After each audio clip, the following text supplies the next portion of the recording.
What's up guys, Jake here. In this video, I'm going to reveal to you how the ultra wealthy pay almost no taxes their entire lives. And before we go any further, I must tell you I'm not a financial planner, I am not a tax advisor. Everything I tell you in this video is subject to change should Congress change the tax laws. So how do they do it? How do the rich avoid paying taxes? Number one is to be a business and have your business own everything. Number two is to be a charity. This is why the wealthiest people in the world all start foundations, lots of great tax write-offs. But in this video, for you, I want to cover the concept of buy, borrow, die, because I don't think this is very well known. And this is a cycle that can last several generations. So if you're very rich, buy, borrow, die, then you leave everything tax-free to Mr. Moneybags Jr., and he or she carries on the cycle to a third generation.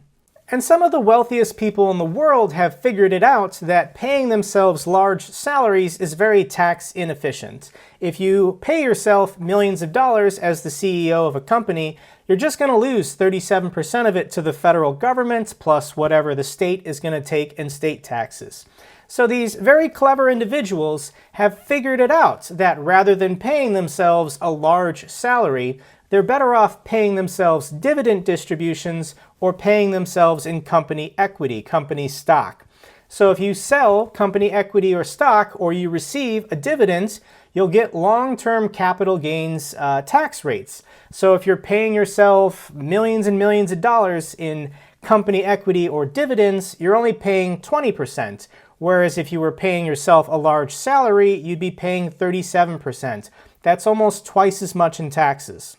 So definitely you on your own have to figure out how you're going to get rich if you're self-made. But the concept is buy assets, buy real estate, buy stocks. And once you're rich, let's say you have, for example, $100 million, you can successfully set up this cycle of buy, borrow, die.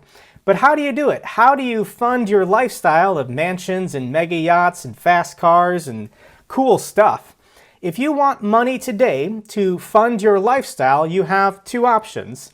And the first one is to sell assets. So assuming you've been holding them longer than 1 year, yeah, you could sell assets, but then you're going to have to pay this 20% long-term capital gains tax rate.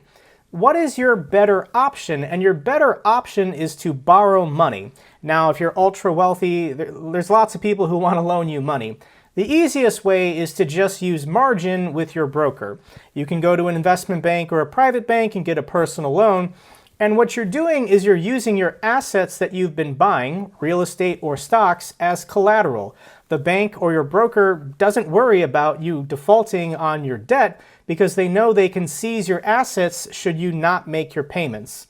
To learn about margin, you might want to check out this video I made on my channel last year. It'll go more into detail. But basically all you need to know is that you can use your assets, real estate or stocks, as collateral to get a pretty decent interest rate.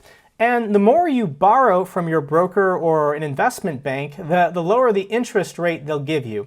So for over $500,000, Charles Schwab will give you 6.5, but they want you to call them if you're going to borrow over $500,000 because you can negotiate how low they're willing to go. For over $1 million with Morgan Stanley, they'll give you 5.875. With Vanguard, over $1 million, they'll give you 4.75. And with Fidelity, if you borrow more than $1 million, they will give you an interest rate of 4%. And once again, if you're mega rich, you can always call these people and negotiate it down because they are happy to give you money.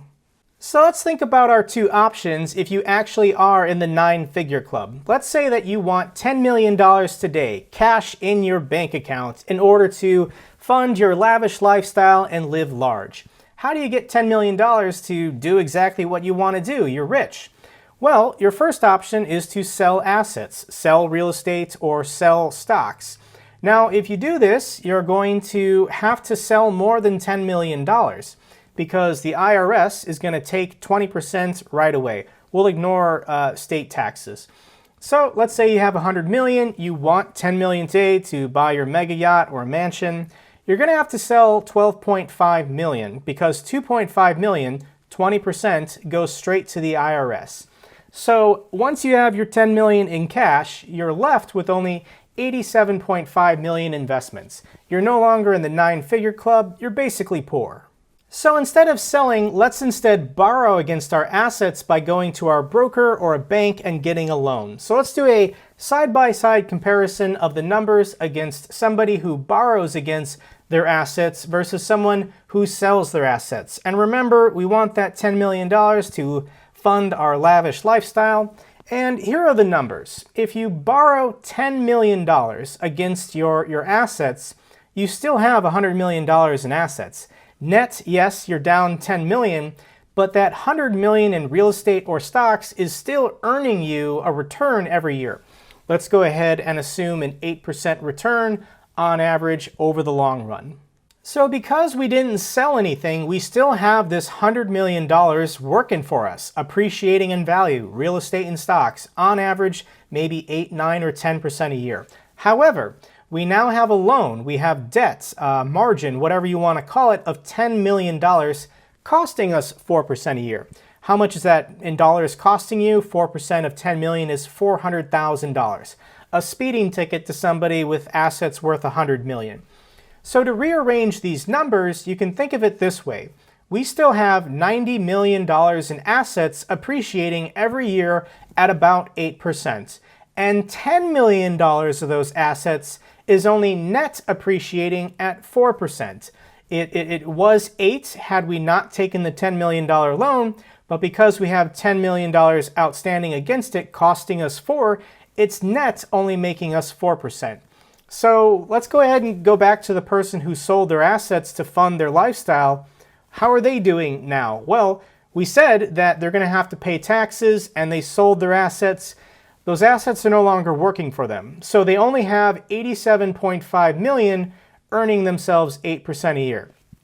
I don't need to project this out over 2, 10, 5, 50 years, guys. Like, the numbers here are pretty self-explanatory. You can either have 90 million earning you 8 and 10 million earning you 4, or 87.5 earning you 8. This is not a difficult comparison.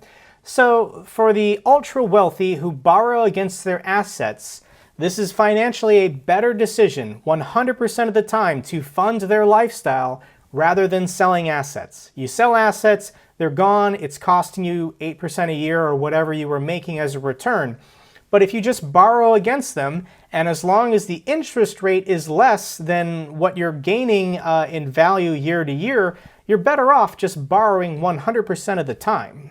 Now at this point you might be saying, geez Jake, borrowing all that money, millions of dollars, that's gotta be crazy risky, right?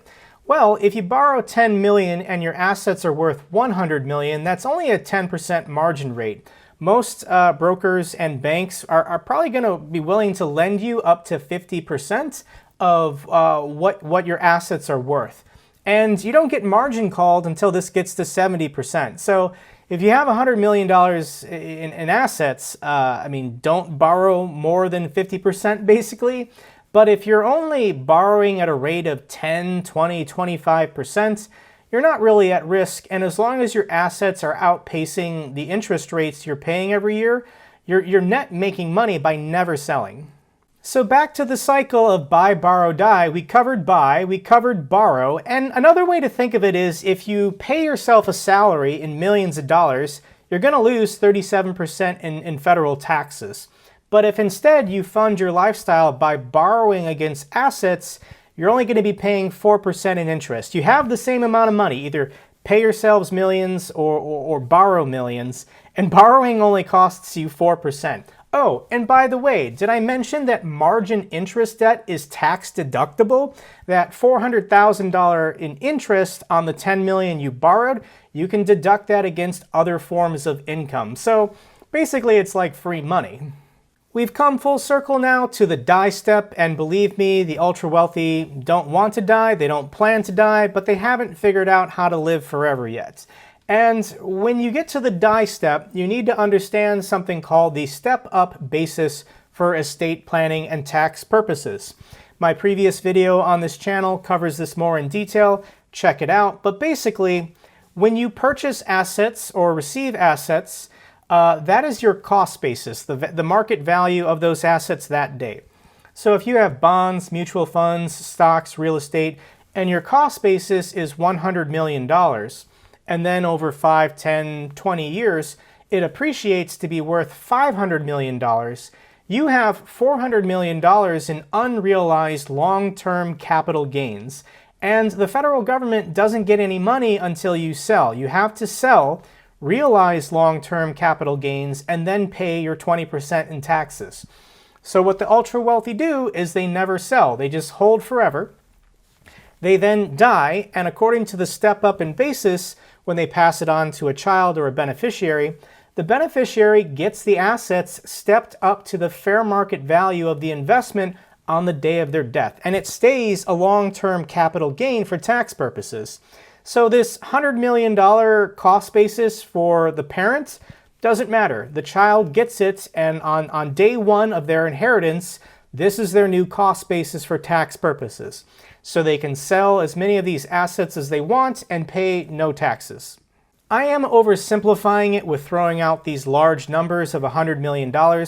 We still do have an estate tax in America. The exemption is up to the first, I think, 11.7 million, but it's very easy to get around the estate tax through using trusts and gifting. But basically, under 11.7, no questions asked, you can pass everything tax-free on the step-up basis to your beneficiary. They then repeat the cycle of buy or inherit, borrow and die. Now you might be wondering, well, when does the debt ever get paid down? One, it doesn't have to. You can just keep this going forever to fund your lifestyle. If you aren't being absurd, $10 million will take you a very long time to spend. But if the beneficiary or the child after your death wants to be conservative or responsible, they can now start selling assets to pay off your debt from your lifetime in order to set themselves up to basically repeat the process. And there you have it, guys. That is buy, borrow, die, one of the secrets of the ultra wealthy to avoid paying taxes forever. If you guys like this video, give me a thumbs up so the algorithm knows it's good. In addition, if you have any comments or questions or know something I don't, share with us all down below. I love hearing from you guys. Till the next video, take care.